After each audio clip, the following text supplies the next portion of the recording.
listen to the hottest show that's coming out the south. It's Eric Hatfield and Coach Perry Daniels, man.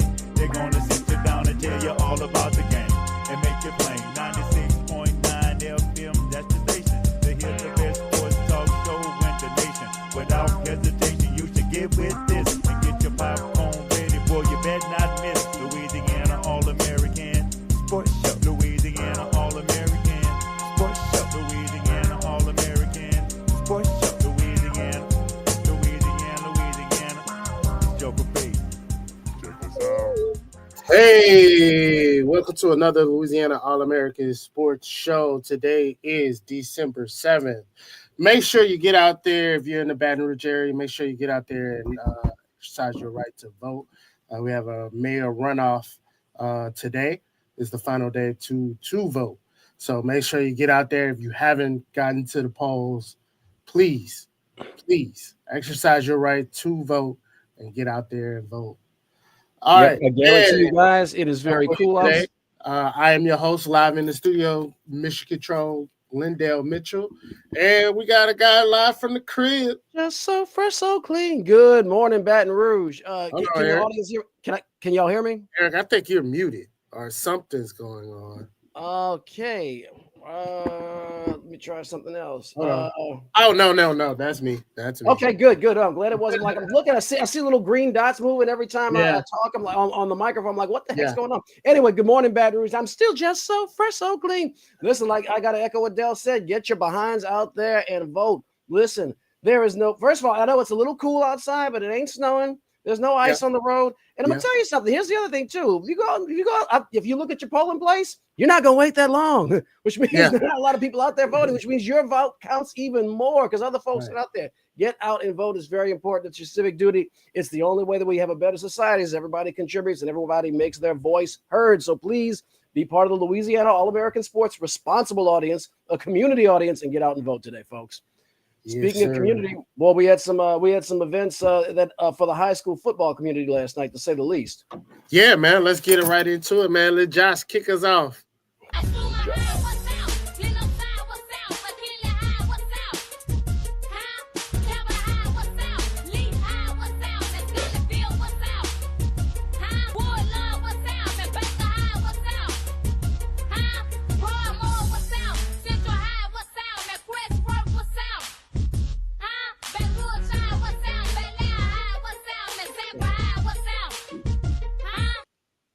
That's so cute. They're still shouting out Broadmoor and Bel Air. No, I'm just kidding. I got nothing but love. Nothing but love for Broadmoor and Bel Air. They've been great friends of the show. I'm just playing with y'all. I know y'all gonna get Yeah. So what's happening on the high school scene is we got some boys going to the Superdome, man. There were some events last night. I will tell you, watching. We cover high school football, high school sports every week here on Louisiana All-American Sports. So while, I went to Ben Franklin, you went to Baton Rouge High, and, we built close relationships with McKinley and Madison Prep and Port Out. But I still root. I mean, after a while, and I still root for some schools I kind of root for, and some schools, I kind of don't. And last night I had some things that made me happy and some things that made me not so happy. Let's start with the happy side with Division I non-select strike that Division I select. One of the things I did enjoy seeing was two-seeded Alexandria is heading on to the Superdome in an all-chalk matchup. It'll be 1 versus 2, Alexandria versus Edna Carr. Why am I happy? Because they put down the evil empire. Bum, bum, bum, bum, bum, bum, bum, bum, bum. Put down the John Curtis Patriots 24-13. Ending what, honestly, all levity aside, John Curtis made one heck of a run. Now, they are not unaccustomed to being in the semifinals, but they were a 19th seed. I think they probably dropped some games earlier. Might have been injuries, might have been flukes, but it sent their power rankings just plummeting. And they had to go in the hard way, play in the first round and go on the road. And they got all the way to the state semifinals. But Alexander, friends from the central part of the state, put down the evil empire. 24-13 was the final. On the other side, I was, not really strong feelings either way. But, I like to see Baton Rouge schools make it. And Catholic High did have what up until this point was a remarkable season come to an end. They were 11-0 going into last night, and they dropped the game at Edna Carr on the West Bank on General Myers Avenue in Algiers in New Orleans. Edna Carr, who was certainly no stranger to being in the Superdome, advances 21-19, but it wasn't just the fact that they advanced. It was you talk about the joy of the thrill of victory and the agony of defeat. And Catholic High was driving down the field with an opportunity to score, and they have a real kicking game. Their kicker can stretch it to maybe a little over 40 yards. So all they had to do was get to just maybe the 35, not the 35, maybe the 25-yard line, maybe, and have a really good shot. But they fell 25 yards short as the drive stalled on fourth down, turned over on downs at midfield, and Edna Carr goes to the Superdome once again. Very exciting game, very exciting bracket. In the let me say something about this little bracket. Go for it. Shout out to Alexandria, because that area is not really necessarily known for football, but more for basketball. Yeah, with Peabody being a legendary program. So they've Alexandria High has really built a powerhouse there for football, and they've been competitive for the last several years. And that goes to the testament of the coaching and the community rallying behind their coach to support that football team. So shout out to them. Shout out to Edna Carr, man. Edna Carr, always a powerhouse in football. Absolutely. No strangers to the Superdome at all. Yeah, no strangers at all to the Superdome. Speaking of Edna Carr, they had a football player that didn't play this year, but transferred to their school.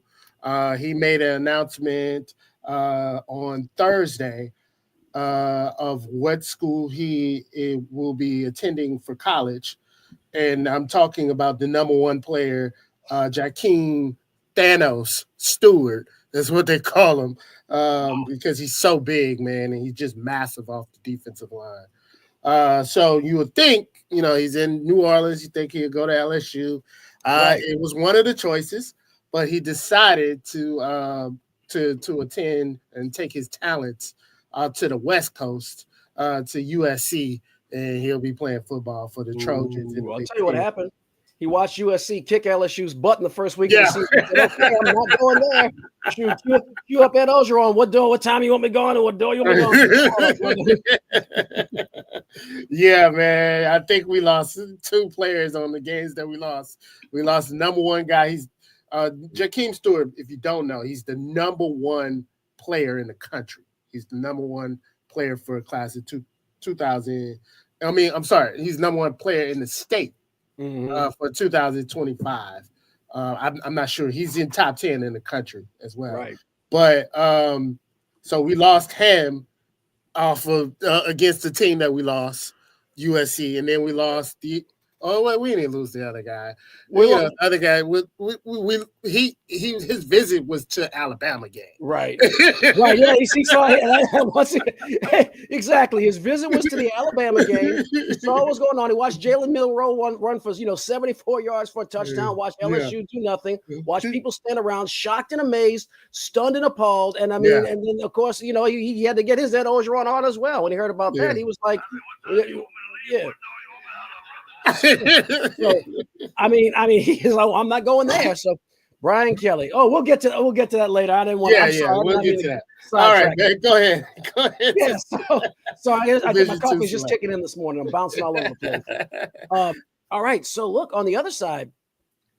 Pretty exciting game there as well as exciting pair of games as well in Division I non-select. As history was made. There's no other way to put it. As our former co-host Javante Brown is probably is probably don't want to hear this show around this time of year, because it's now twice that Central High School, East Baton Rouge Parish team has knocked what frankly has been a juggernaut and really a program dynasty in a matter of speaking in North Louisiana. Watched Neville get knocked out of the playoffs, and now the Central Wildcats, for the first time ever, are going to the Superdome to play for the state championship in Division I non-select. I just got to give a big congratulations to Coach David Semino. When he left Catholic High to go to Central, we talked about it on the show. We said, well, Central's getting a really good coach. But after all, I'm like, is this guy out of his mind? Why would you leave, Camelot, you know what I'm saying, to go to, to Farmersville, so to speak. But he knew what he was doing, clearly. He knew what he was doing. He elevated that Central. That Central program had been kind of fair in Midland since Sid Edwards left in the 2000s, and even Coach Edwards never got this far. So this is an uncharted height for the Central Wildcats. And how did they do it? It was a borderline miracle last night. As Central was trailing late in the game, Neville was about to put the dagger in them. We were in the final 3 minutes of the game. Neville's knocking on the door. They had a drive that and made it as far as the Central 6-yard line. It stalled. There was a loss of down, I think, on third down. Set Neville up for what had been less than a 30-yard, 25 yards. It wasn't a lot. Anyway, it set up. It was a 25. I believe it was a 25-yard field goal attempt, and it was blocked. It was blocked and returned 85 yards for a touchdown by Stephen Raynell. And that was what gave Neville what gave Central the lead. Central was trailing 13-10. The field goal would have forced Central to have to get down the field and score a touchdown. Here's the other irony, too. If Neville, and I understand when you got a kicking game that's reliable, you're going to try to kick the field goal to go ahead. But with hindsight's 2020, we can all be armchair quarterbacks here on the radio. If Neville had gone for it and the drive failed, Central would have taken over. They'd have gone 90 yards in 3 minutes, and they just had not done that. They only scored one touchdown all night. But hey, if we're fifth, we'd stay drunk all day, close counts and horseshoes and hand grenades. Pick a proverb.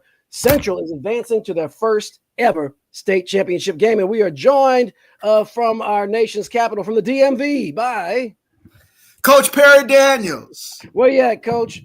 Hey, man, congratulations to the Central High Wildcats. Great job, Coach Semino.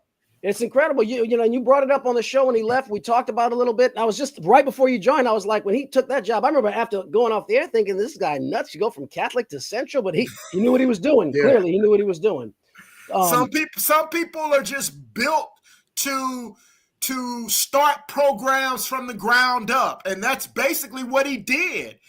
Because they were so depleted after Sid Edwards left that Central. That community has been longing for a football winner. They have been. And they had the confidence in Coach Semino, and Coach Semino had the confidence in their commitment to their football program. They did, Coach, and you could see it. And, it's funny. We talked about it. Here's some double irony. We'll take a very short detour. Here's some double irony is that you had, Coach Semino left from Catholic to go to Central, like you said, built it from the ground up. After Coach Edwards left, you had a couple of coaches in between that just couldn't get it off the ground the way they wanted to. He goes to Central High, and we could even see it last year. Last year we can kind of see it building. We're like, this ain't your daddy's Central team.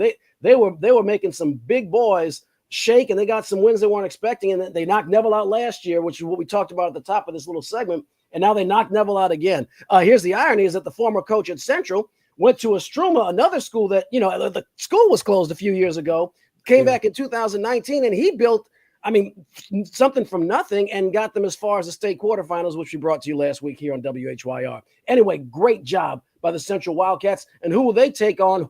Get ready.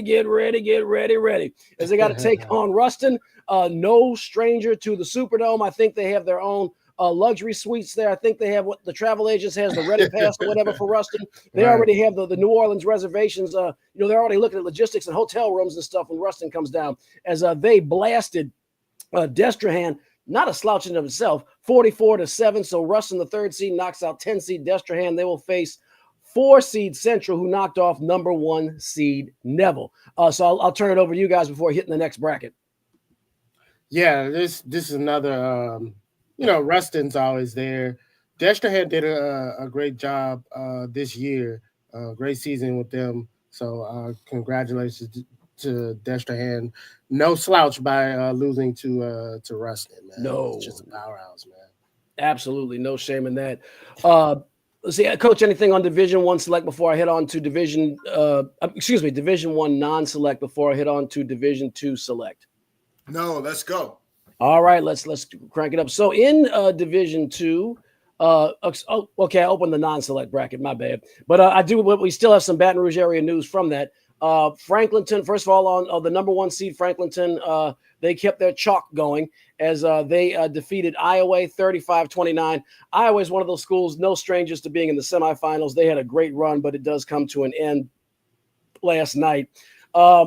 Plaquemine and Cecilia, you talk about having a run. We've been talking about through most of these playoffs how Cecilia must have had some kind of an injury or had some, some kind of injuries that caused them to lose some games and fall in the power bracket because they're an 18th seed and they have not played like an 18th seed in this playoffs. They certainly got my attention when they knocked. Yeah, their running back was injured. That would do it. And you got a star running back, especially in high school football. Your star running back can be the whole team sometimes. And I guess that would do it. Thank you for that intel, Dale, because once they knocked off 2-seeded Lutcher, they had my attention. I'm saying this, they might have an 18 by their name, but this ain't no 18 seed. And they have marched. They played Plaquemine. Plaquemine has been just a juggernaut. 1-1A with West Feliciana in District 6-4A here in the Baton Rouge area. Plaquemine was making a heck of a run. They had their own special running back.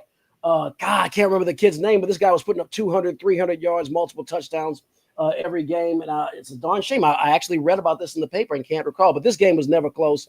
Plaquemine never pulled to within closer than 20 in the second half. They put up 35 points, but that was all window dressing. So top-seeded Franklinton will meet Cecilia in the Superdome.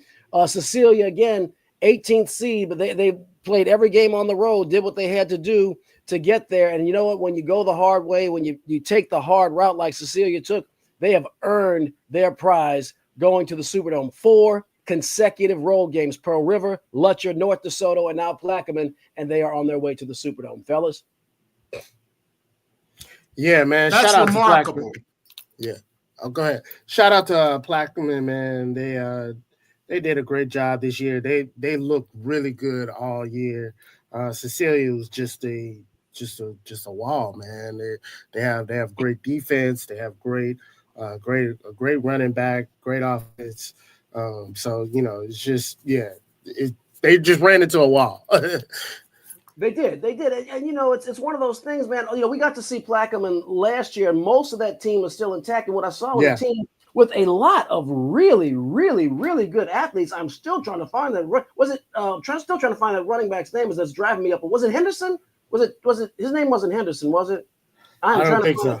Okay, this is driving me insane. But anyway, their running back is a stud. I just have middle-aged memory and can't spit his name out. But we saw them last year when they blasted Springfield in the playoffs, and which we brought you right here on WHYR. But what I did see was that the passing game was, it was pretty much screens and flats. They had no downfield attack, and I can't help but wonder if that was finally not their undoing in the end when, first of all, they fell behind, and then also played a team with a bona fide set of athletes themselves in Cecilia. Yeah, absolutely. All right. Coach, anything before we jump over to the select side of Division II? No. Okay. Congratulations to the Plaquemine Green Devils. Heck of a season there across in Iberville Parish. Or me being from New Orleans, I still call it Iberville. All right, moving across to the select side. So I mentioned. I'm in the wrong bracket. I'm in the Division II select. I got it. Archbishop Shaw took down our Madison Prep Chargers. 35-28 was the final score there. This was a game in which Shaw. Last week when we brought you Madison Prep hosting Estruma right here on WHYR, we right before the game, the officiating crew, they always have officials in the box running on the field, bird's eye view, running the clock and so on. And this was a New Orleans crew. They try to have neutral, non-area crews during the playoffs. Anyway, as I mentioned at the very top of the broadcast, as I'm giving the introduction, I said, yes, the winner here is going to take on the winner of Archbishop Shaw and John F. Kennedy being played in Jefferson Parish right now. And I could hear the clock operator in his breath. Good luck with that. And look, it's Archbishop Shaw has been a factory ever since. Ever since I was a kid, Mickey Joseph was there. That's going back. That school has always been a perpetual contender, and there was no exception. The final score was 35-28. The game was never really that close. Well, it was close to the end of the first quarter, and then the second quarter, Shaw took off like a buzzsaw, put themselves up with a 2-touchdown lead. Madison Prep tacked on 2 touchdowns near the end to cut it to 7, but the game was never really that close. Prep has had a problem we've seen for several years on those shotgun center exchanges. We've seen, and even last week we saw high snaps, low snaps. And look, the difference in the game was 7 points, and not all touchdowns are created equal. But there was in the first quarter a snap from the 20-yard line, went over Tylen Johnson's head, was picked up right at the goal line by the defense, touchdown, and those 7 points, that was the margin of victory, though, again, not exactly the order of operations. Still a great year for Madison Prep. I'd like to thank Coach Landry Williams and Athletic Director Jeff Jones for having us out at one of their events. Again, we'd like to make sure we get those down-home roots where Louisiana All-American sports started, get that Madison Prep action in. So congratulations on a great season. Disappointing season. We know they wanted to be in the Superdome. But they'll be back, no doubt about that, folks. And then on the other side, actually, I'm going to stop before I hit the other side of the bracket for commentary, guys. No, we're good. Go ahead. Okay. On the other side, it was E.D. White. E.D. White put the screws to Leesville. Not really a surprise there. I mean, E.D. White, not a name you're unaccustomed to seeing. That's going to be a real battle, Archbishop Shaw against E.D. White in the Superdome. That game will be next Friday at noon. Should be a real classic there in the Dome. Heading on to, did anybody have anything? No, man. Shout out to E.D. White, though. All right, let's go. Heading on to Division 3 Select in that bracket. We had Dunham. No surprise there. Was there an Elijah Haven sighting? You bet there was. Elijah Haven and everything else. And Dunham ripped off 31 consecutive points to put Bunkie in a bunker. As Bunkie, who had a pretty good run up to this point, knocking off some pretty tough teams, defeating a meet and the likes of Jules Sumner. But Bunkie season comes to an end. Dunham 46 and Bunkie 22, the final score. Again, 31 unanswered points by Dunham. Elijah Haven had there was definitely talk about an Elijah Haven sighting. Oh, you bet there was. He accounted for. I'm gonna get my LeBron James on. I should have had that clip ready. Not 100, not 200, not 300, not 400. 474 yards of total offense accounted for by Elijah Haven. I don't have the breakdown of passing yards to strike that 295 yards passing, the remainder running, and he actually had a 49-yard touchdown run in the second half. Absolute dominant performance by Dunham. This kid is a sophomore. He is not old enough to drive yet. He might be next year. I don't know when his birthday is, but this guy is incredible. You're going to start seeing the scouts coming down more and more and more, and you're going to see Elijah Haven. You talk about Elijah Haven sightings, it ain't just going to be on Sportsline. You're going to see this kid on the news. But if not next year, certainly the year after when he's a senior. So congratulations to Dunham. They advance to the Superdome. They will play Catholic of New Iberia, the 7 seed. They nipped Calvary Baptist, who was the 3 seed, 33-31. So we have number 1 seed Dunham against number 7 seed Catholic of New Iberia. Division 3 non-select. If there's no Elijah Haven radio commentary, I'll go on to Division 3 non-select. I'll say this. I hope that Brian Kelly's replacement is recruiting him.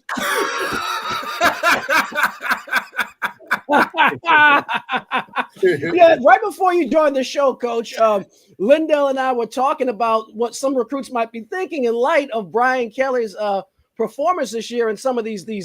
I mean, there's just these calamities that they've had. And he was talking about, what was the kid for the defensive end? I can't remember his name. Jakeem Stewart. And we talked about the kid that went to Michigan who defected after watching the Alabama game. And Underwood. Say it again. Underwood. Yes. Underwood got his undergarments on and got left. And I think Elijah Haven is looking at LSU and he's telling the recruiters, he's getting his head out. What time you want me to leave? What door you want me out of? He had to get moving. So I hope they do some. Boy, I'd love to see him come to LSU. So Bryce Underwood is the Bryce Underwood that they lost. Yes. So on to and Tom Brady story, and Tom Brady helped steal him away too. Another reason I can't stand that guy. So on to the Division 3 non-select. I got to watch my tongue twisters there. Our friends at St. James are heading on to the Superdome in what was an absolute classic. In the final minute of the game with 53 seconds left to go, St. James advances to the finals by knocking off Union Parish. Union Parish had a heck of a year and a heck of a run, but it is going to come to an end as a 10-yard touchdown run with 53 seconds left to play in the ball game by Kanai King Young. That's a name for you. That's a touchdown winning name. That's the name of a touchdown score, game winning touchdown score for you. But Young scores with 53 seconds left and pulls St. James ahead of Union. The final score 43-36. That is one heck of a way to lose a football game. Great season by Union Parish. And then we have that North Louisiana element yet again. Sterlington, his name pops up every year around this time. They advanced to the Superdome by defeating Gina 48-14. That one wasn't very competitive. But our friends at St. James Parish, the Wildcats, they will be heading on to the Superdome. Yeah, man. Shout out to Coach Levante Davis, the head coach of St. James, who's former head coach at Schuylerville. That's right. And it's just a great season. St. James has been rolling all year. Last year they were in the mix. They were actually at the Dome last year and lost by I believe less than a touchdown. Right. It was close. Yeah, it was a super close game. And so I expect them to walk away with the victory on this one, man. Union Parish is a tough school to play against. St. James Union Parish has kind of been St. James' Achilles heel in the last couple of years. And so now they've been able to kind of knock them off 2 years in a row. So that's really great for St. James and that community over there. I want to give a special shout out to the coaching staff because St. James was trailed that game 28-22 at halftime. And then Union Parish out of the half went up 36-22. So the kids, that coaching staff and those kids out there, they stayed focused on the goal and were able to kind of go through that adversity right there. Because usually when you go up like that out of the half, man, the kids kind of check out and like, oh, man, it's not it. It's not the year. But the kids stayed focused and they were able to pull it off at the last minute. It's funny you say that because Levante David's comment, the only one I saw in the newspaper was he said, quote, "I want to give thanks and glory to God to be in this position and lead these young men. It was all about them. They overcame adversity." And that tied it up pretty nicely. When you're down 14 points in a playoff game, man, there's not a lot of margin for error. And congratulations, great season there. Yeah, absolutely. Look, moving on to Division 4 Select. So last week we were so the football gods robbed us of the dream matchup that we wanted to see between the Southern Lab Kittens and Vermilion Catholic. The rematch we wanted to see, a couple of years ago, we had the coach on here said, "I will play Vermilion Catholic right now. They're scared." And then I think it was last year, I believe it was Vermilion Catholic bowed out early. Southern Lab went on to win everything. Then last week, the district, there ought to be, I know you can't make these rules, and I know that seeding and playoffs are complicated enough in LHSAA athletics. But, man, there ought to be some kind of a rule to where district rivals can't meet up until can't meet up to the semifinal, the final round, because it just deprived us. Familiarity breeds contempt. The Kentwood Kangaroos knocked out Southern Lab last week pretty handily. And because if we have Vermilion Catholic Southern Lab, it would have been a street fight. That was not the case. Vermilion Catholic 33, Kentwood a big goose egg 0. So a great season for the Kangaroos comes crashing down to an end. The Vermilion Catholic, the number 1 seed, will be in the Superdome for the second time in 3 years. We had an all-chalk matchup deprived of us as well, as Ascension Catholic was cruising along through the play. When I say cruising, they were running up some tabs. But they lose last night to Washita Christian by 2 points. At Ascension Catholic. I don't have a recap or any details on it, but the final score was 24-22. So we'll have number 1 Vermilion Catholic in the Superdome next Thursday. They will play, and that's Thursday at noon, and they will play Washita Christian in the Superdome.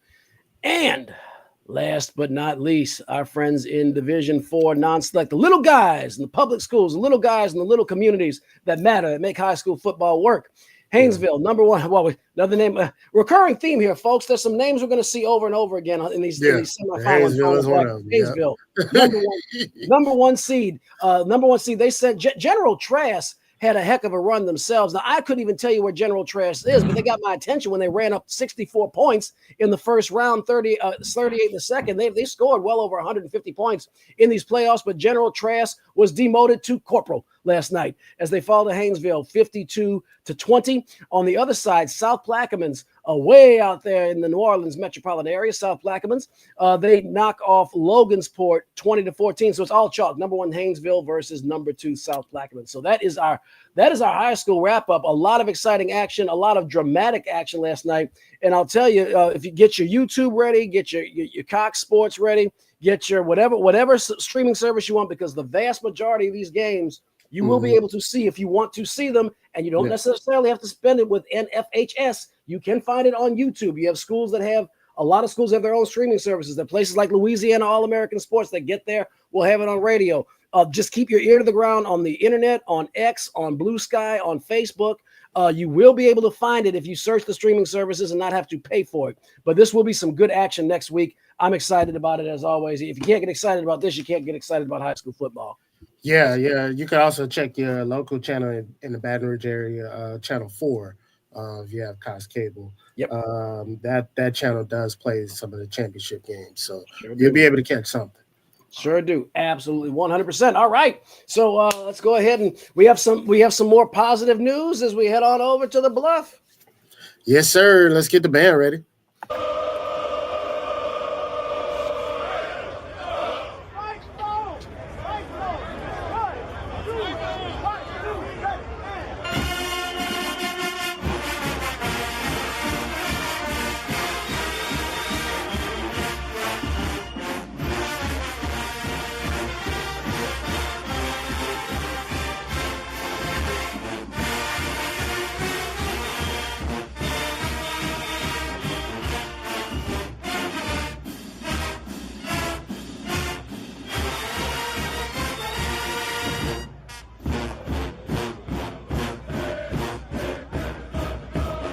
The Southern University Jaguars. Coach, take it away.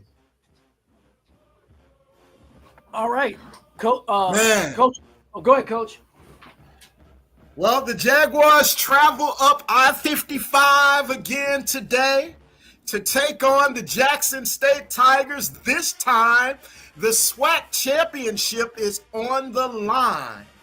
So this should be a fantastic second rendition of the Boombox Classic. We've been treated to our second one in a year of this contest. This past week, the SWAC named their all-conference team, and co-defensive player of the year, Kelby Givens of the Southern University Jaguars, was named outstanding defensive player of the year. He was a co-defensive player of the year.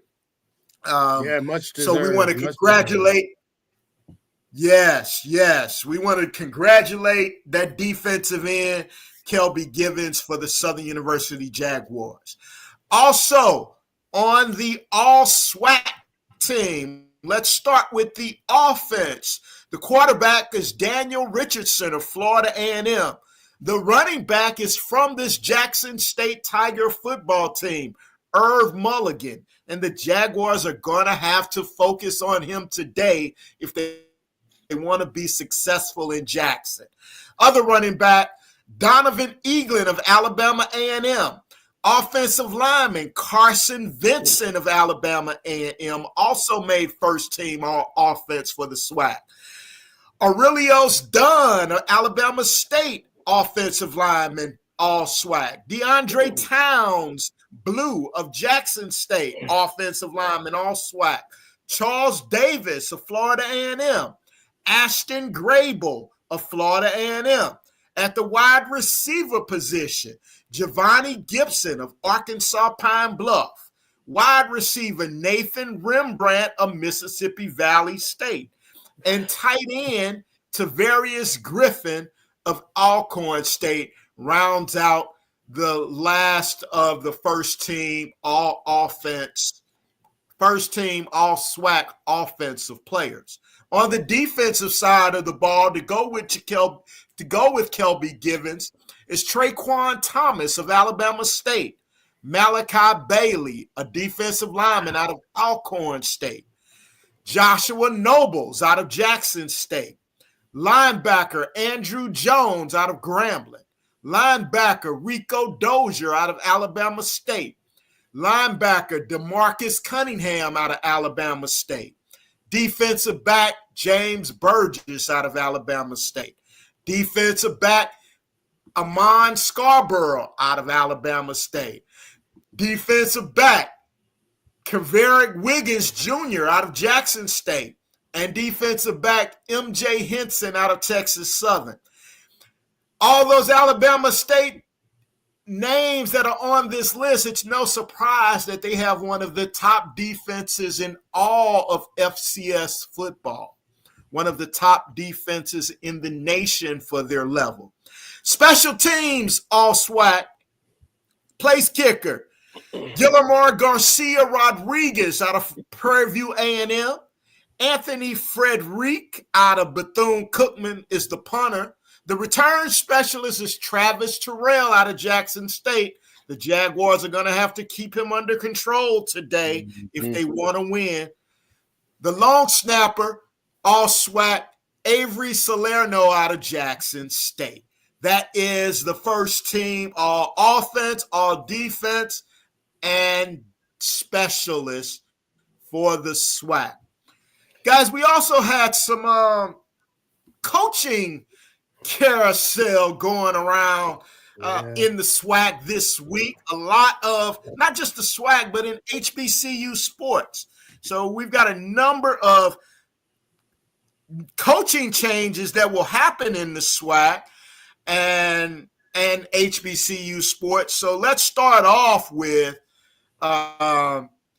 one that's kind of near and dear to the Jaguar Nation.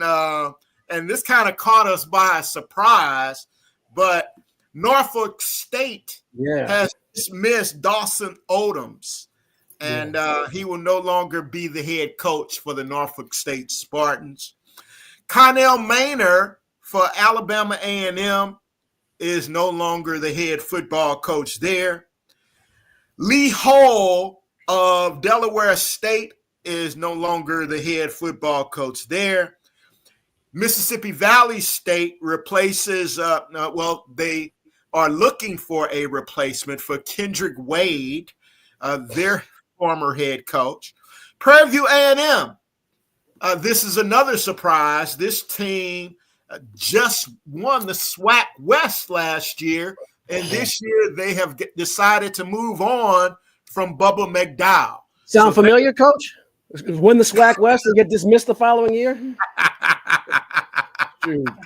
We're going to get into that a little bit more. Probably the premier job of them all of HBCU football programs that currently have a vacancy. Vincent Brown has been released as the head coach of North Carolina A&T. So they will be looking for a new coach. Also, the Shaw Bears are looking for a new coach. Adrian Jones has been dismissed. And two other of the smaller schools, Lane College, Byron Brown has been dismissed. And East Carolina State University, Marcus Hilliard has been released from his duties. Guys, let's talk about the Prairie View A&M job first, man, because Bubba McDowell, this team went to the division, went to the SWAC championship last year. And then this year, they lost a number of one-possession games. They lost a 5 overtime game to Southern. That's right.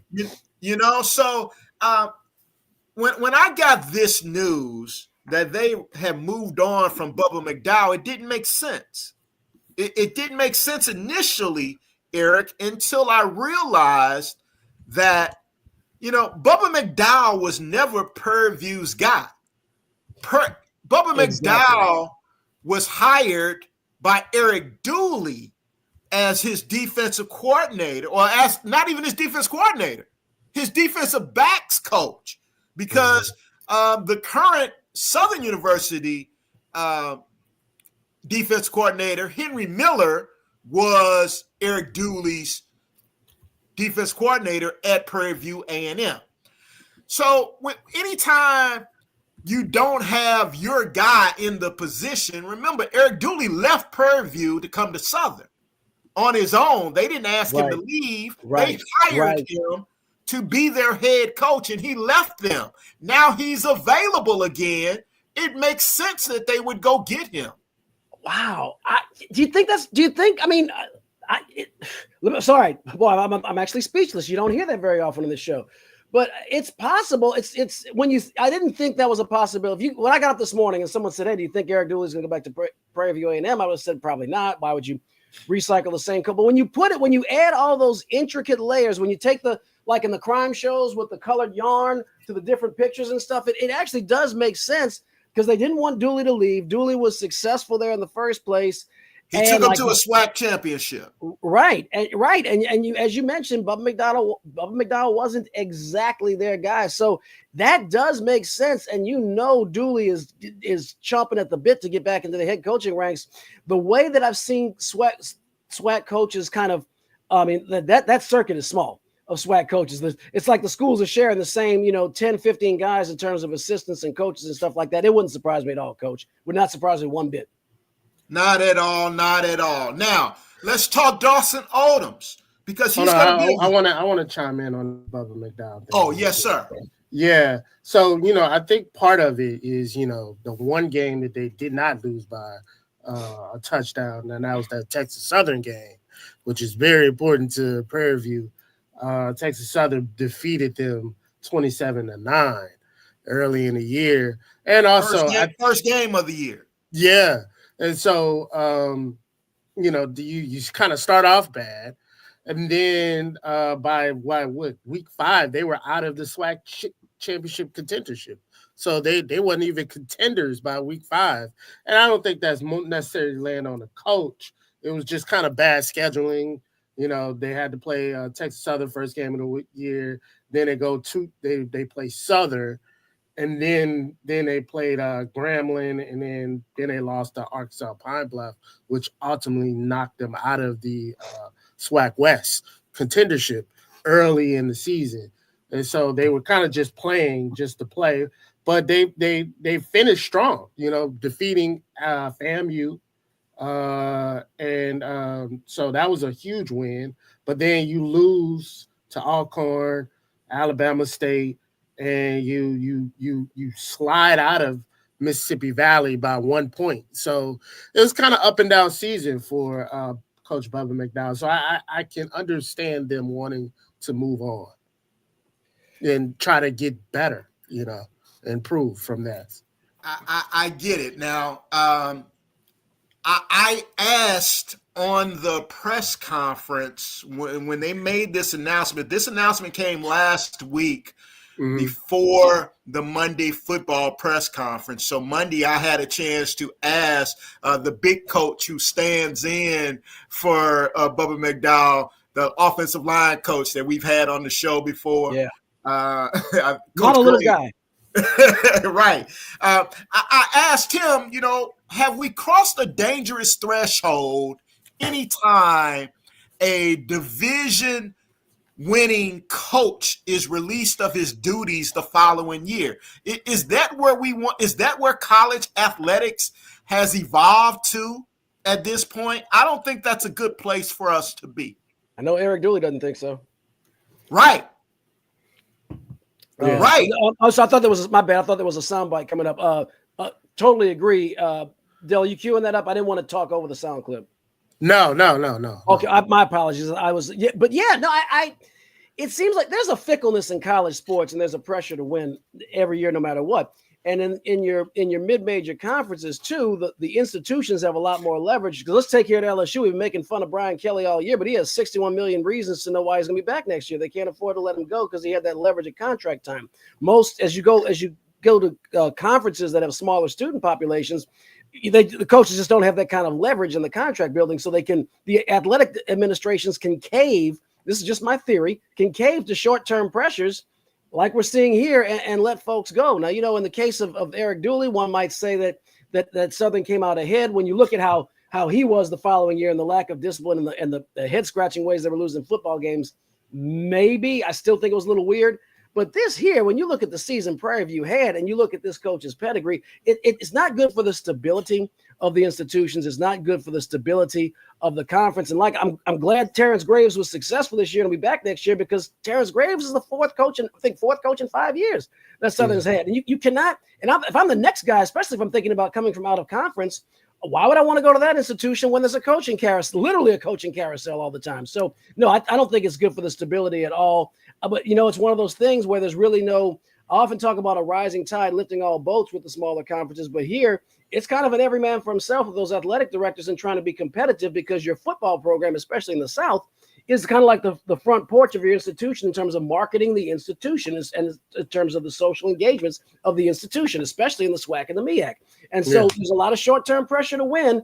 And I think you have a macro problem, but you have micro level people. By micro level people, I mean at the institutional level, contributing to the issue. So I don't know if there's a solution to it, but I agree the stability is not good for the brand, not good for the sport, in my opinion.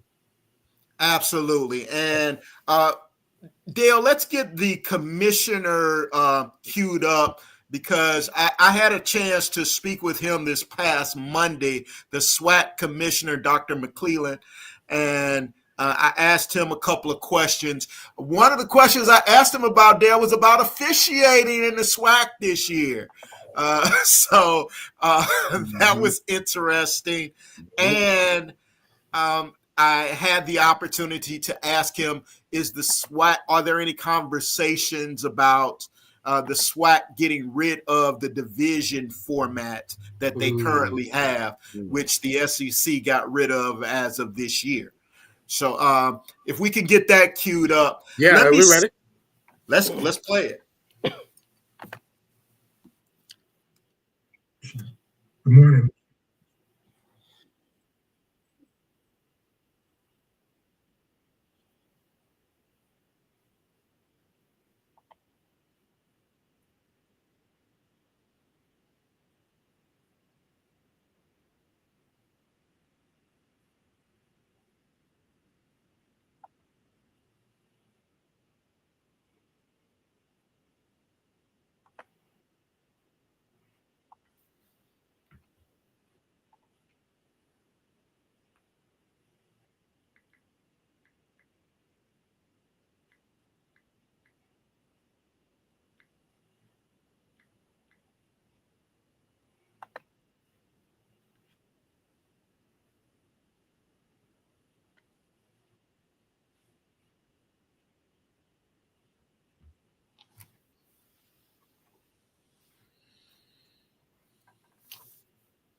Football officiating at a high level. I could tell you, though, that part of our issue within the Southwestern Athletic Conference is we've lost quite a few officials going up to higher leagues. So we realize that we're a league that we have to go out, recruit, attract, and do all that we can to retain our quality officials. But the bigger leagues are coming to get them. So that means that we have to have a robust training program. So we evaluate our officiating, we evaluate our coordinated officials.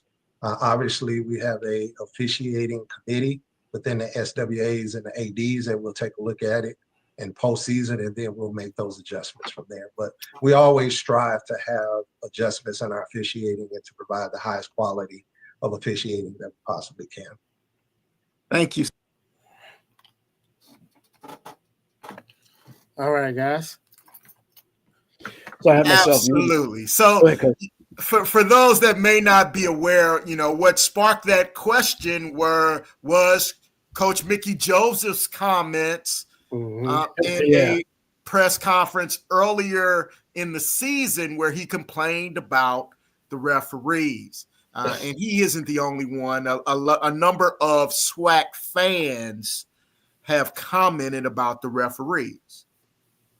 I mean, it's one, just because we're a smaller conference doesn't mean we need to have second-rate officiating. I mean, there's some things that that money can buy, facilities and exposure and marketing and all that stuff. But I mean, quality officiating is quality officiating. And when you're at this level, at a Division I college level, there should be enough meeting, enough film study, enough memos, enough communications to where some of the egregious stuff that we've seen, some of the incredible missed calls, some of the incredible phantom calls that we've seen in different SWAC sports all year long, and Grambling has gotten the short side of the stick at times.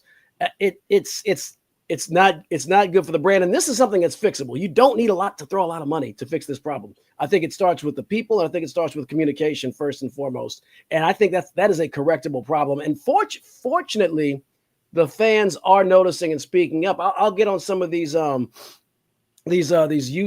kind of third-party streams. I mean, I'll call them bootlegs, but one thing they'll have the chat to where the people who are streaming can actually comment. And I mean, it seems like every week I pick up a Southern game. I cannot remember the name of the streaming service because the young man does such a good job. But you can see in the comments every week there is some constructive criticism for the officiating crew and the officiating process as a whole. So agreed totally. I get it. I understand. And let's hope that the conference can look at it and take it in the right direction next year.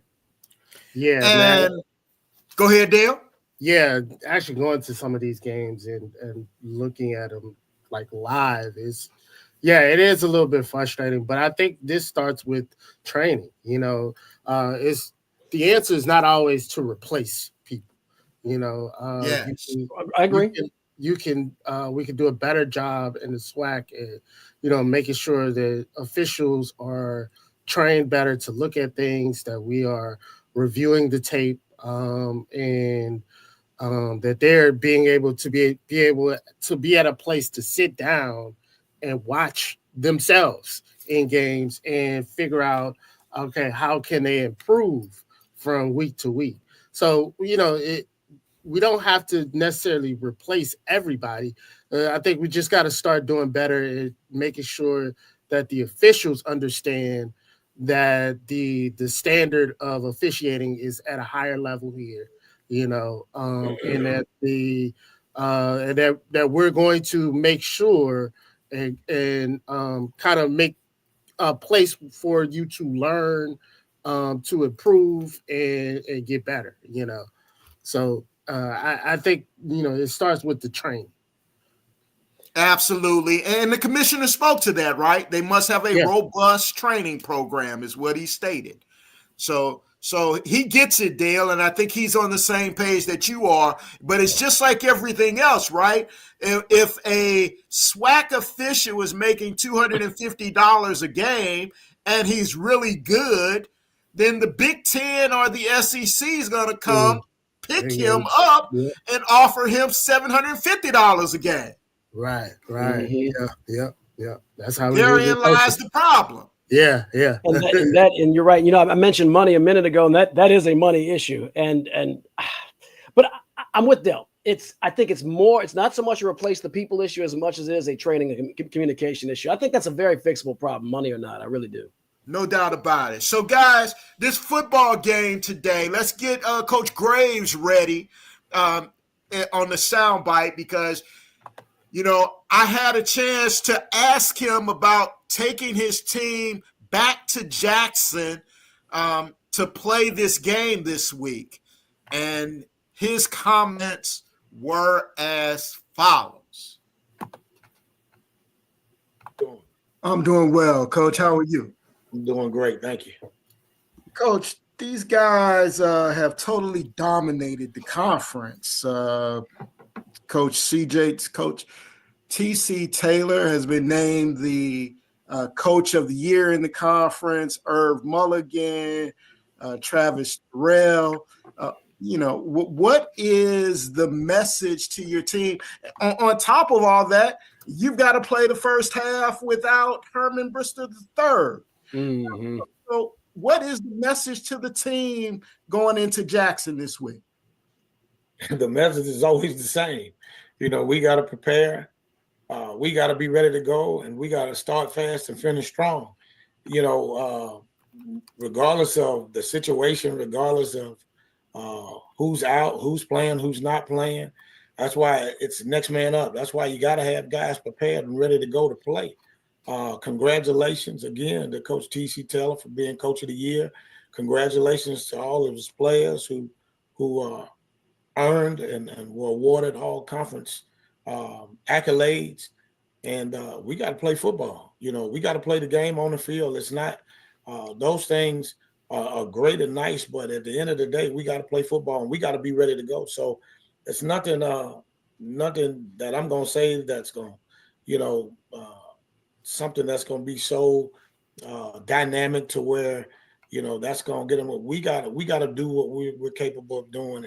And we got to be ready to go. We got to prepare. We got to execute if we want to give ourselves a chance to be successful. So the mission and the goal is always the same. So we'll go on as business as usual. We made adjustments with when Trey had to go out in the second half, and we made the adjustments. That's why it's good to have numbers. And so we'll work with what we have until Trey has that opportunity to come back in the second half, and we're just going to continue to play and keep working until the clock hits zero. Thank you, Coach. Good luck. Yeah, he's talking. He's talking about Herman Brister III. We mentioned Herman Brister III. Excuse me, and he was ejected out of the game for targeting, out of the Bayou Classic for targeting, which was a tough hit that ultimately seriously injured the Grambling State wide receiver. So yeah, man, it's gonna be tough without him in that first half, and especially against a Jackson State that's been doing their thing, like you said, Coach, all year they've been kind of dominating, Absolutely. the SWAC, So we definitely need Herman Brister III in that defense. Hopefully, we have that next man up mentality, where the guy behind him goes and says, hey, this is my time to shine. This is my time to make a name for myself. Brister had been, he's been contributing all year long. And of course, because we followed him for a couple of years when he was at Southern Lab, we're very familiar with him on this show. And we saw a lot of times during the games this year, during Southern's games this year, where he was making key plays, including in the Bayou Classic. Here's the irony. During the Bayou Classic, he had actually forced an interception, I believe, the drive prior to the big hit, and caught it. And I rewound it on my DVR, and I took a little video of it on my camera, and I was going to text Herman Brister, the principal at Southern Lab, a longtime friend of the show. Hey, must be a proud papa right now. And right when I fast forwarded live, before I got ready to send it, I saw the blow. Then I saw that thumb come up. I said, maybe I'll hold this text back a little bit. That is going to well, talk about that have been bad timing, but that is tough timing for Southern, because I'm telling you, Jackson's the favorite in this game. Let's be clear about this. Let's take our blue and gold shades off. Jackson is the favorite in this game. They have dominated Southern in this series.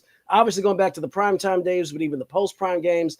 Prime game. The game earlier this season was I tried as hard as I could to get into it. The game was pretty much over for most of the second half.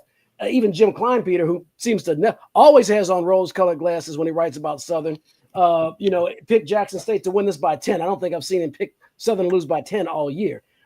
It's going to be tough. And when you have a playmaker like that who comes in and makes impact plays and he's out for an entire half, I'm not trying to be negative Nancy, but the game could be over with by halftime, especially when not having people, impact players like that out there to help stop Jackson State from scoring points in the first half. That was a tough blow.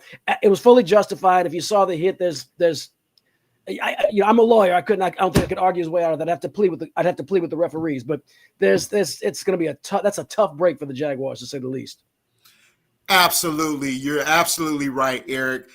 Let's hear from Coach T.C. Taylor, the SWAC Coach of the Year, the head coach of the Jackson State Tigers, give his perspective on this second game between Southern and Jackson State.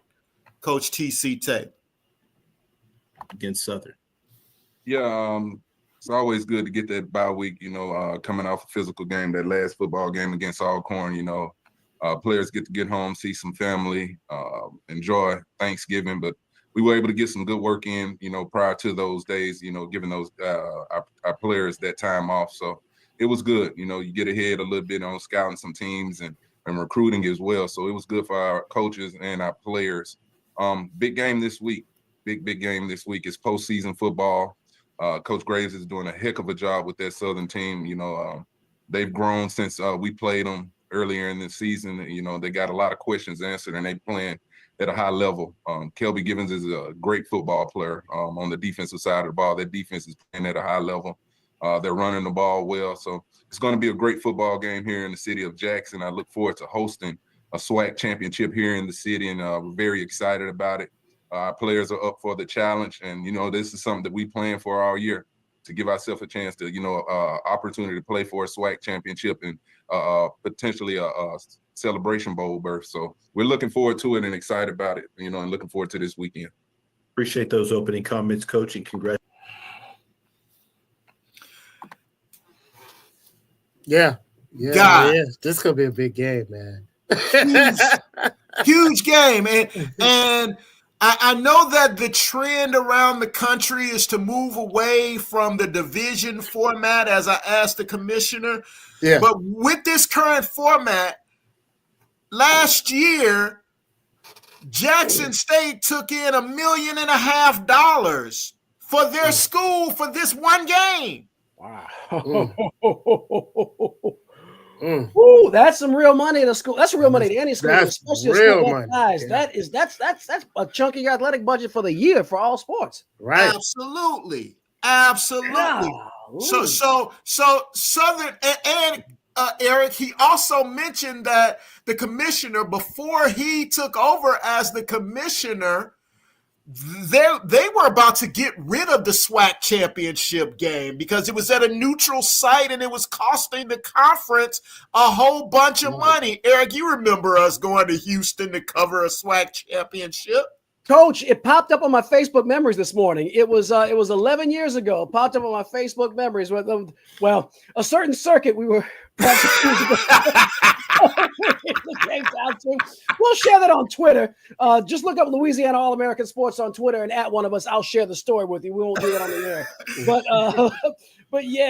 that was. I remember that you look at a big stadium like that one, like Reliance Stadium, NFL Stadium, big press box, and it looked, the optics, just, there were a lot of people there. There were probably about 10, 15, 20,000 people there, which would fill up an HBCU stadium. But the optics look bad because you have a stadium that looks like it's 2/3 empty because it's a big old NFL stadium. I remember that like it was yesterday. I like the fact that they're doing it this way. I love this format. I think it's much more intimate. I think it puts a lot more oomph into the game, and and the optics are better and the energy level is a lot higher. So yeah, I don't like the idea of, I thought it was stupid that the Southeastern Conference and the Big Ten and all these big conferences got rid of the division formats. And this is why, unless you have a conference that is small enough, what do you get, 8 conference games a year? Unless you have a conference of 7 or fewer members to where every opponent will get to play every other member of that conference round robin, you have to have a division structure. When you have 16 teams, you have one concentration of teams that you're going to play every year.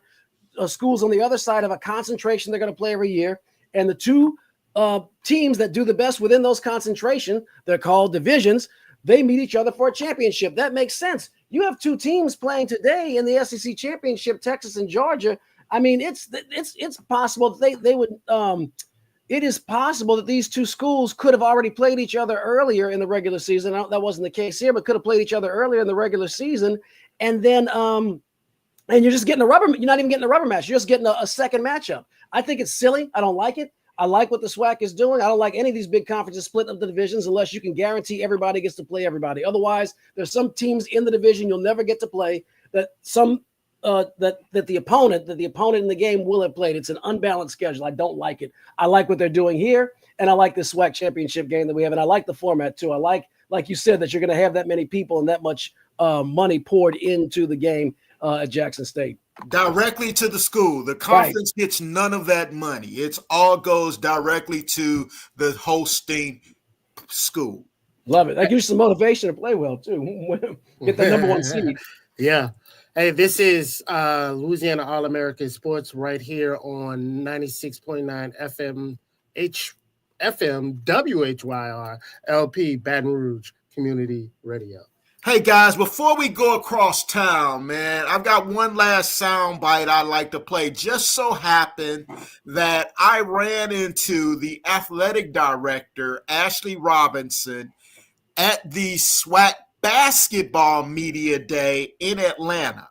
And that was the week after the first rendition of the Boombox Classic this past season. I had a chance to ask A.D. Robinson about the Boombox Classic, the rivalry between Southern and Jackson State, and just what it all means. This is what he had to say. I am here with Ashley Robinson, the athletic director of the Jackson State Tigers. Coach, we just finished the Boombox Classic. Your Tigers dominated the Jaguars, winning their 5th contest in a row over the Southern University football program. Talk to me about that. I think that was great, man. I got here in 2018. I think Southern was dominating, I think 4 or 5 years in a row, maybe a little longer than that. So we was able to come in and change the culture a little bit. That Southern and Jackson State is a big matchup. We had a couple years that's rolling off the schedule. A.D. Banks and myself got together to make sure that we continue to play that game, which is a big revenue driver for both institutions. I think it really advances our athletic department. So that's a great culture game, great tradition game. I think we're making it better and better every year. So it's always exciting, to bring Southern to Jackson, Mississippi. I think that's one of the greatest games that we have, and a big revenue generator. And Southern fans come out. They come out and tailgate. They have fun. Jackson fans come out and tailgate. So we make it a good experience and make it a good scene for our alumni and our supporters. Our kids love it. Coaches do a really good job, and we just create a great atmosphere for HBCU football. Talking about atmosphere, Frankie Beverly recently transitioned, and at some point during the game, the Boombox Classic, there was a rendition of Can't Let Go, I think is the name of the song. Right. And the entire stadium was singing it. Talk about that. That shows the passion. Our fans are very passionate fans. They love, the Tigers. Southern fans love the Jaguars. And you just see that whole stadium come together as one. And I tell people all the time, that's one of my goals. What if we all come together? What would happen if all the HBCUs come together to build programs to show people? Because we have the talent, we have the athletes. If you look at the Hall of Famers, they're all from HBCUs, so there's no doubt in our mind that we can really make some things happen. But what happens on that day when all HBCUs come together? And that was one of the scenes that you saw. You saw Southern fans, you saw Jackson fans coming together to honor him and sing that song in the whole stadium. It was very electric. I think that was a time you said, what would happen if this happened all the time? A.D. Robinson of Jackson State University. Thank you, A.D. Thank you. My guy. Appreciate it, man. Yes, sir. Need anything, good luck to you. Yes, I will sir. do. Okay. Yes.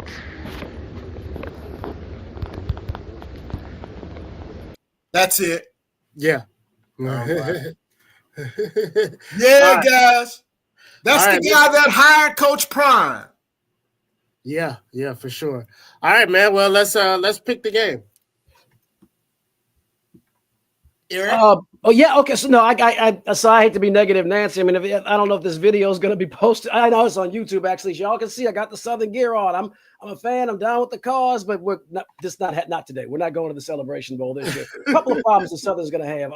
The special teams has been just mind-numbingly frustrating all year long, And we saw it last week against Grambling, and we're very lucky that was First of all, we're lucky it was basically a house money game. Didn't matter whether we won or lost. Second, we're lucky it wasn't against the likes of Jackson State. They make mistakes like that, even one mistake, and Southern had a kickoff return for a touchdown, a block kick, and I think some other snafu with a snap. If any of that stuff happens against Jackson, game over. Oh, shoot. Guys, I got to go. I'll catch y'all next week, but I'm picking Jackson in this one. Appreciate you, Eric. Thanks, Eric. Yeah, man, I agree with Eric, man. The offensive, the special teams is looking pretty bad. They gave up a punt return in the Bayou Classic, and they had some muffs on the punts. And it just couldn't really – it still seemed like they really don't have it 100% down yet. And then also the offense stalled in the Bayou Classic as well. And you just can't do that against a good team like Jackson State. Now, on Southern side, it is hard to beat a team 2 times in a year, because now you know what they're going to do. You have a game plan for them, who the players are, and so it's difficult to beat a team 2 times in a year. But I think Jackson State's still gonna win this game. So I think Jackson State just have it more together, and so I'm picking Jackson State to win. I think Jackson State is clearly the better team here, but there's something about Coach Graves and his vision and him being able. This Southern team has won a number of games that they really should not have won. Right. when you talk about a team that's playing with their 3rd string quarterback, right? That's usually a losing season for a team. But the Southern University Jaguars have been able to win some kind of way. Absolutely. And that resiliency is what I think they're going to have to lean on today. And they're going to have a defensive score. Mm-hmm. In game 1, they missed what possibly could have been a pick 6. Yeah. When they had Jackson State was in the red zone. Yeah. And Southern dropped what looked like it could have been a pick 6. Now, that's a long way for a guy to run on defense. He could have got caught. So anything could happen. So I'm going to say, Dale, that Southern makes it happen today, and Coach Graves finds a way. Now, Jaguar Nation, I want you to hear me and hear me clearly here. Win, lose, or draw, this has been a phenomenal season for Coach Graves and the Southern University Jaguars. Win, lose, or draw today. They've had a great season, and we've, you can't be anything but pleased with where they are. No one thought after watching them the first time up at Jackson that they would have a shot to win the SWAC championship. Yeah. After watching them at Lake Charles, I thought this season, I'm like, season going down the tank. That was that.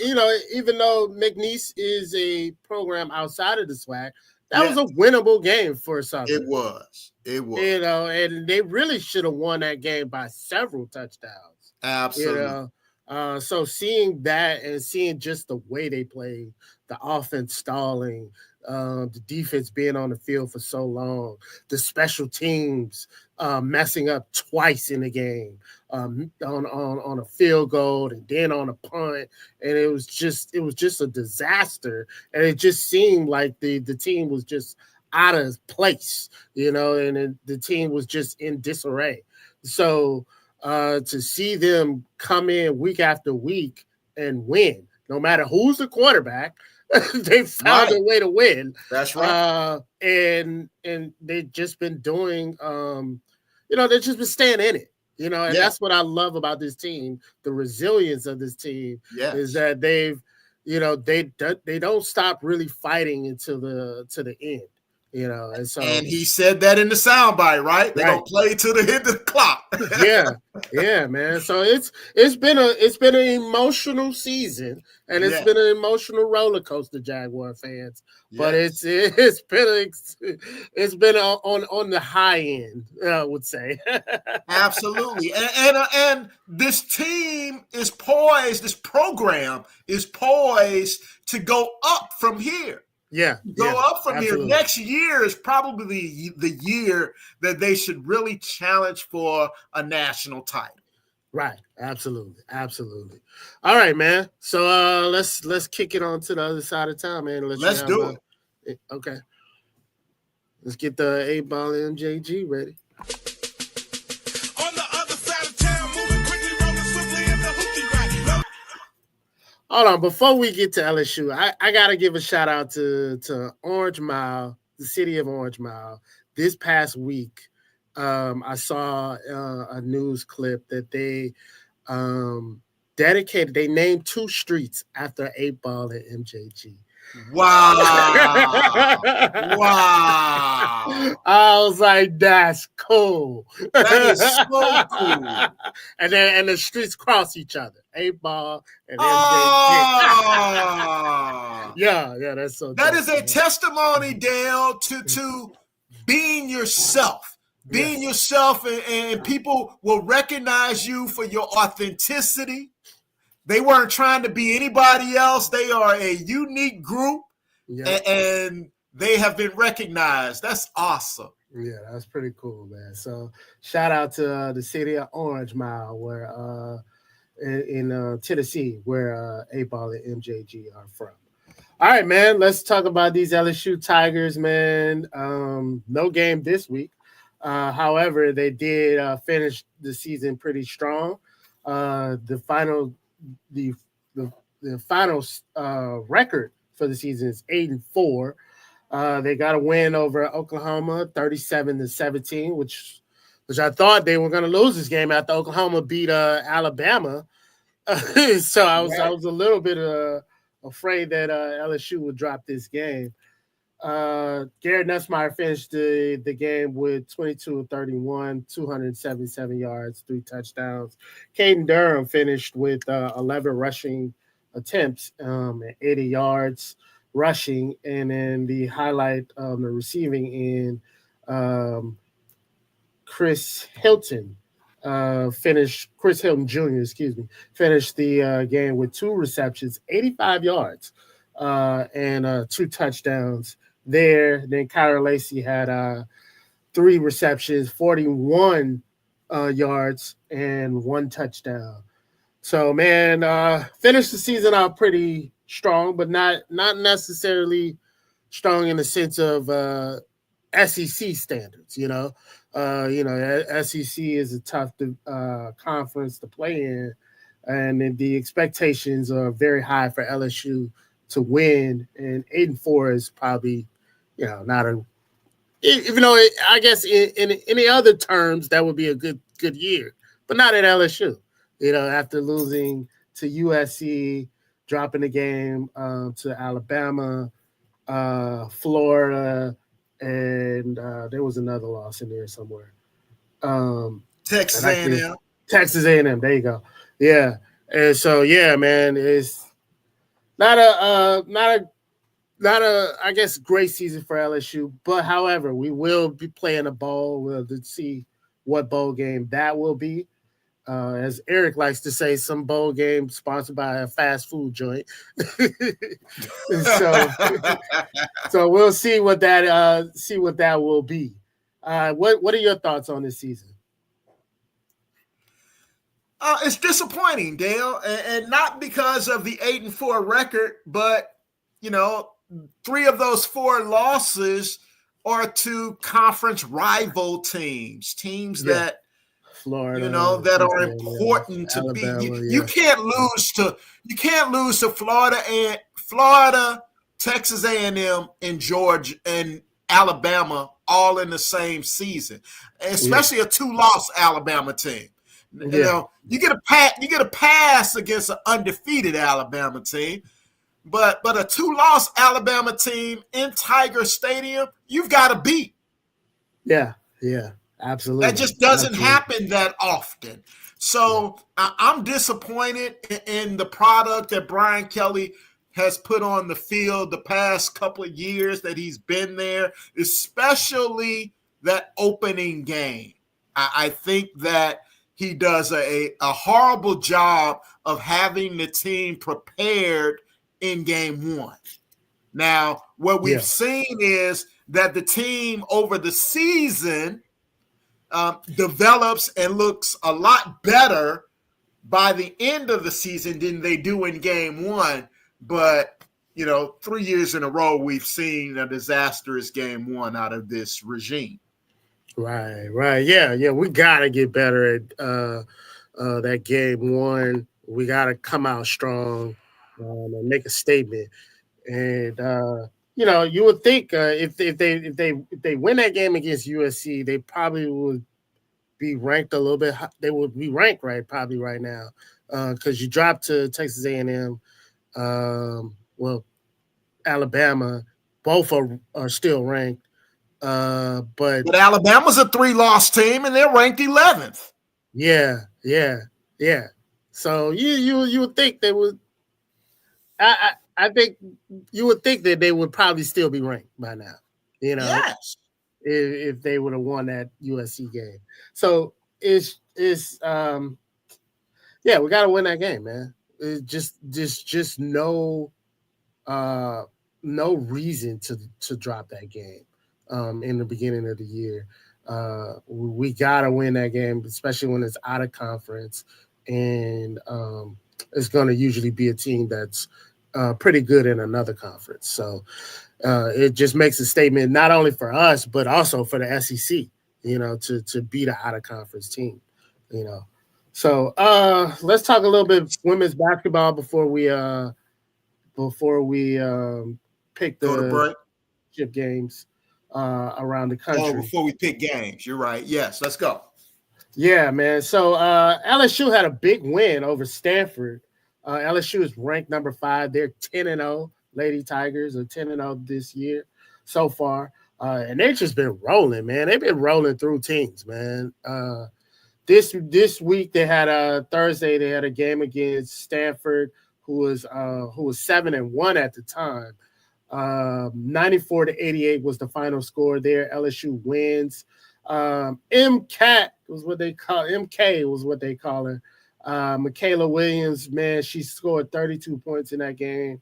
Went off. I mean, she really put the team on her back in the second half and carried them to victory. 32 points, 9 rebounds, and 1 assist. Anissa Morrow dominated the boards with 16 rebounds, 2 assists, and 8 points.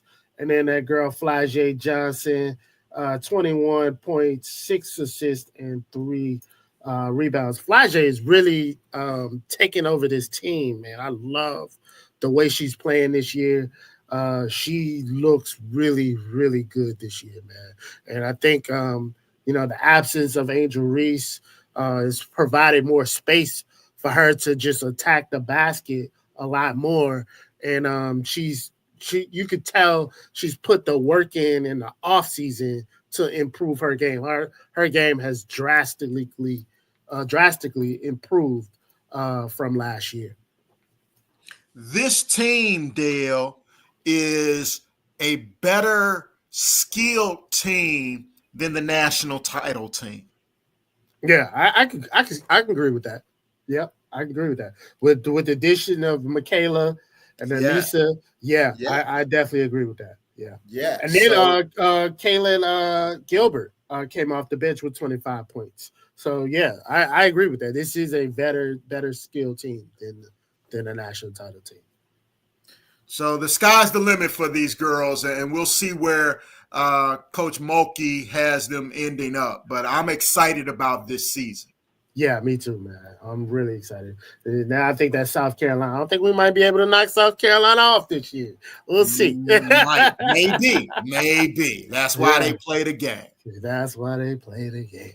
All right, man. Let's pick some championship, man. It's championship weekend. In the I college think football. Tulane's gonna lose. I think they already did.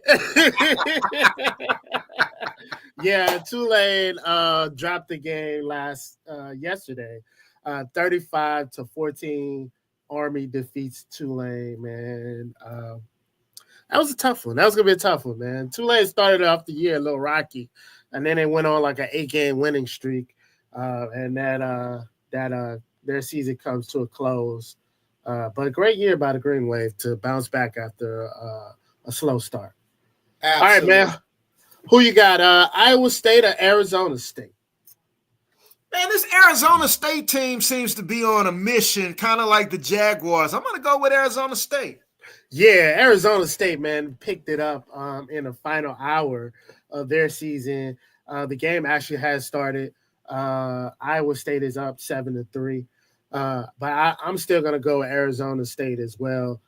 They've had a really good end of the year, and this is the Big 12 championship. They got hot at the right time. Yes. All right. Let's go on to the next one. Let's go to SEC championship. Georgia, number 5 against the number 2 ranked Texas. Dale, this one here is tough for me because I don't think that Georgia really deserves to be there. Mm-hmm. However, because they are 2-time champs, yeah, I think their pedigree will get them past the Longhorns today. When we talked about the Jackson State Southern game, beating a team twice in a year is very, very hard. And Georgia won the first matchup 30-15 earlier this year in October. I think Texas may win this one, man. I think they've gotten a little bit better offensively, and they're hit a stride. And so I'm going to pick Texas to win this game. Okay. All right. The Big Ten, or the big conference championship, is Oregon versus Penn State. Number 1 Oregon versus number 3 Penn State. Who you got? Oregon Ducks all the way. Yeah, I got Oregon, man. Penn State struggles to play really good teams. As we saw early in the year, they dropped the game against Ohio State, which a team that they haven't beaten in the last 10 years, I think. And they really struggle against high-ranked, top 10 ranked teams. They have a really bad record against them. So I'm gonna take Oregon as well. Oregon is just rolling, man. Great offense, great defense. The receivers are tremendous out there. The running back's good. They hit the transfer portal and got the kid from Oklahoma at the quarterback position. So, yeah, Oregon's rolling. They're going to be a tough team to beat in that playoffs. All right, ACC championship, Clemson versus SMU. The SMU Mustangs are the real deal for the level that they play at. I'm going to pick them to beat Clemson pretty good here. Yeah, man, I like SMU. I like this team, and I'm not a big Dabo Swinney fan, so I'm always pick against them. So SMU is my choice here. All right, man. So that's it. Boise State did win their championship last week, which we kind of all figured that. Last night. Last night. So the final score there was 21-7 over UNLV. All right, man. So let's go to break, man, before we hit the NFL. Let's go to break, and today's break explains my pick for today in the SWAC championship game. So the name of the song is Good Morning, and it's by Chances Are Good.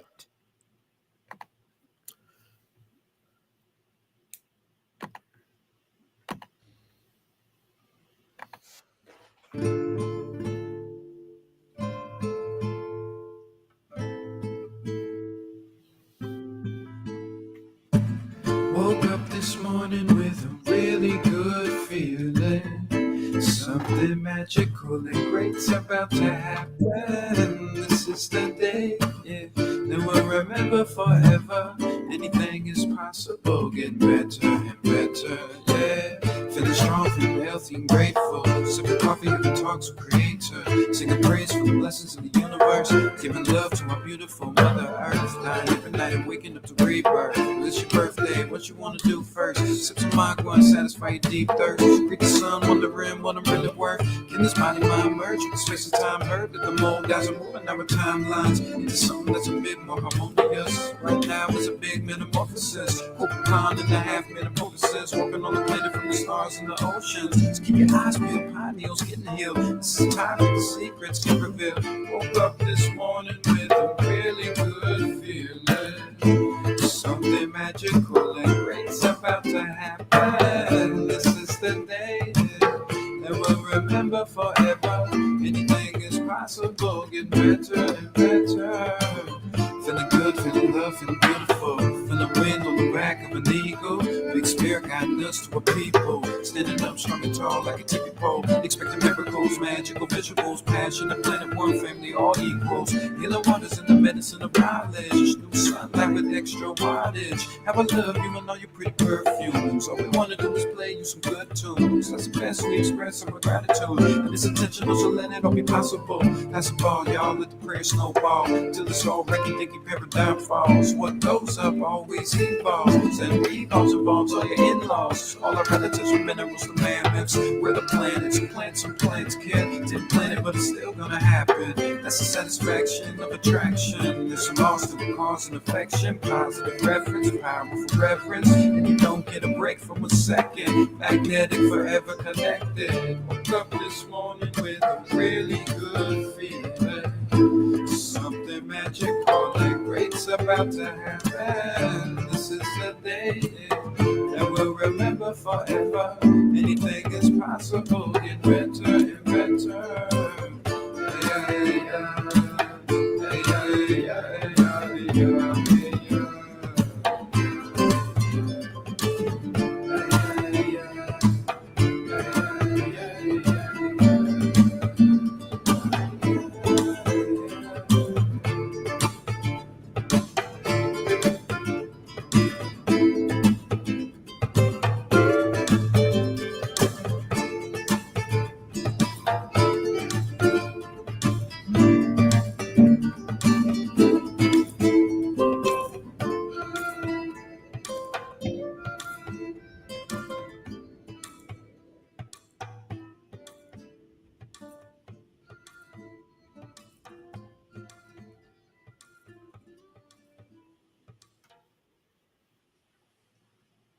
All right, nice pick, man. That was a nice selection for the for the day. Hey, man, that's how I'm feeling this morning. Something magical's about to happen.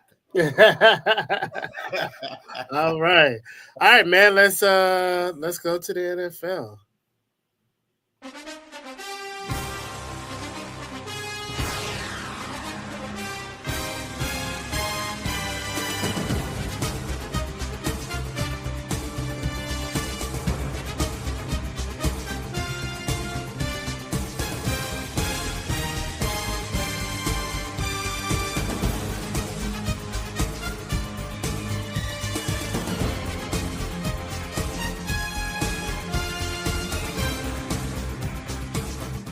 The National Football League.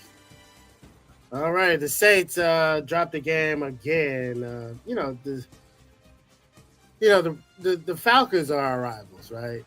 And then you got the Cowboys, who are kind of another rival for the Saints, for us at least. Those are two games that we always want to win anytime we play them. The Rams, man, have all kind of been a problem in the last maybe the last decade. We always, when we mention the Rams, we always talk about that one game where the call was blown, and I don't even want to reminisce. I remember the Flipper Anderson game where he scored like 5 touchdowns. Oh yeah, yeah, Yeah, that game too. Yeah, so the Rams are a team that just been like that, that itch that you cannot scratch. That's right. They've That's been right. that annoying. No, Uh, it's and like pro fighting, pro boxing, Dale. They say styles make fights. yes.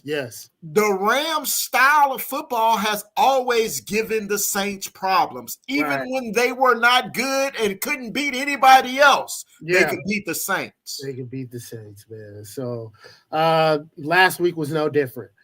Final score 21-14. Derek Carr was 24-37, 184 yards, 1 touchdown. Alvin Kamara had a pretty decent game, pretty good game actually. 23 carries, 112 yards rushing, but no touchdowns.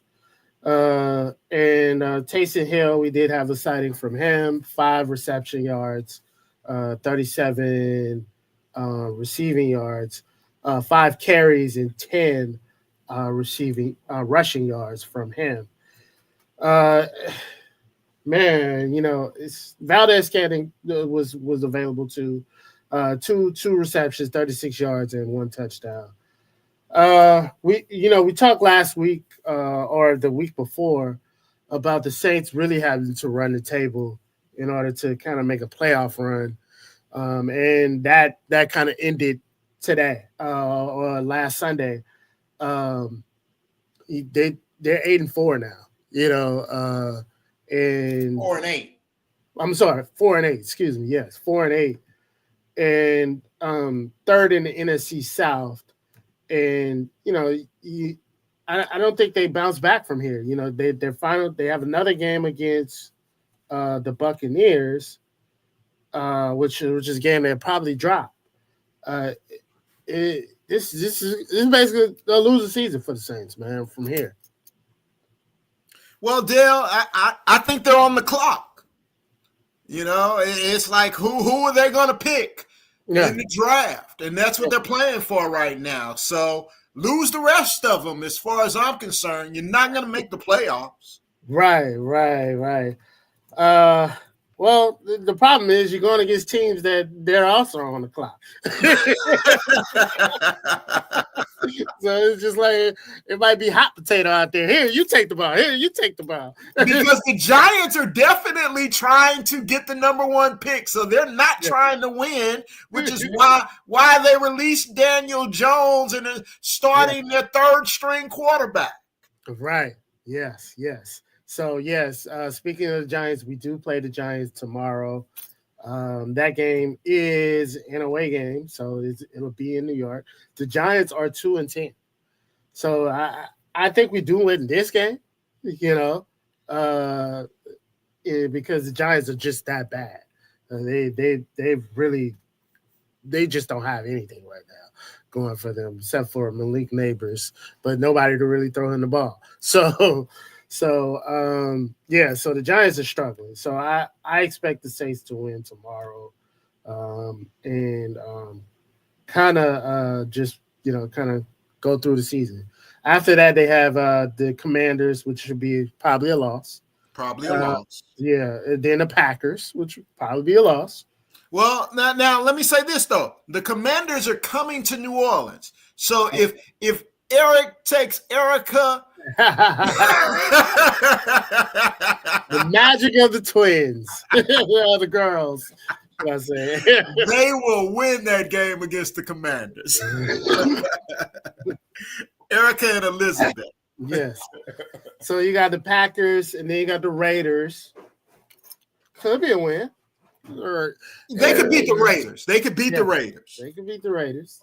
All right, and then you got the Buccaneers to close out the season, which was a division game, and I think that'll be a loss because the Bucs will be competing for the number 1 spot in the NFC South. Yes. So I can't see the Bucs dropping that game against the Saints.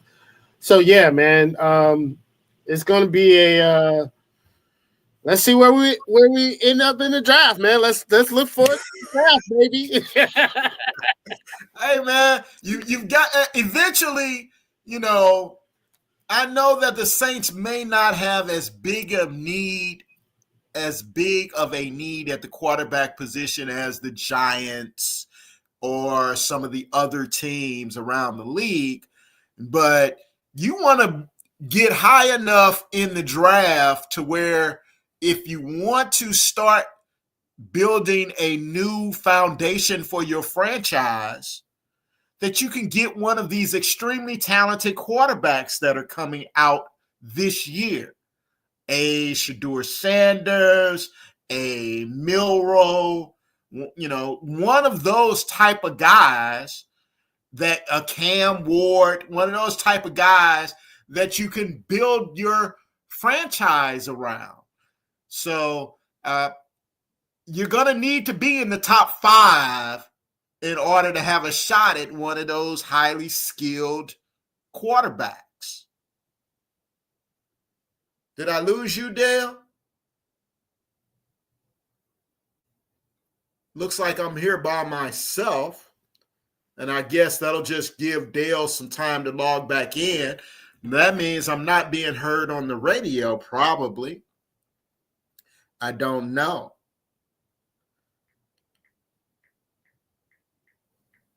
Let's see what's going on. I'm going to continue talking just so we won't have dead air on the radio if I'm still connected there. Let's see. Dale.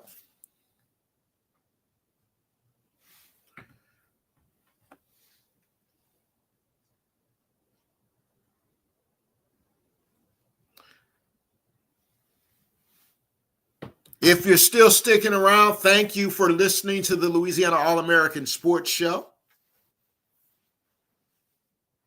You're listening to 96.9 FM, WHYR, Baton Rouge Community Radio.